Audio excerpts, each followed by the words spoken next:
Hi friends, இன்னைக்கு சுவையான mutton குழம்பு தான் செய்ய போகிறேன். மண் சட்டியில் 2 டேபிள் ஸ்பூன் எண்ணெய் விட்டுட்டு பட்டை வகையெல்லாம் சேர்த்துட்டு சின்ன வெங்காயம் பெரிய வெங்காயம் சேர்த்து நல்லா வதக்கி விட்டுடலாம்.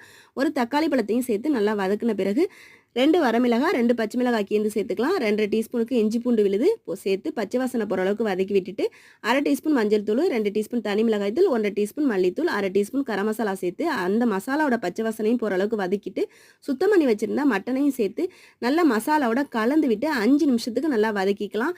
நல்லா வதக்கின பிறகு தேவையான அளவு கல்லுப்பு சேர்த்துட்டு 1 கிளாஸ் மட்டும் தண்ணி சேர்த்து கலந்து விட்டு மூடி போட்டு நல்லா வேக வச்சுக்கணும். மட்டன் நல்லா வெந்து வந்த பிறகு ஓப்பன் பண்ணிவிட்டு மறுபடியும் கலந்து விட்டுடலாம். கலந்து விட்டுட்டு சோம்பு, மிளகு, முந்திரி, பாதாம் எல்லாம் வறுத்துட்டு பொடி பண்ணி அதையும் சேர்த்துட்டு குழம்புக்கு தேவையான அளவு 1/2 கிளாஸ் தண்ணி சேர்த்து கலந்து விட்டு ஒரு 5 நிமிஷம் கொதிக்க விட்டுட்டு ஒரு கொத்து கருவேப்பிலை பொடியாக நறுக்குன மல்லித்தலையும் தூவி இறக்கணும்னா ரொம்பவே சூப்பரான சுவையான மட்டன் குழம்பு ரெடி ஆகிடும். ட்ரை பண்ணி பாருங்கள். இந்த வீடியோ பிடிச்சிருந்தா லைக் பண்ணுங்கள். நன்றி, வணக்கம்.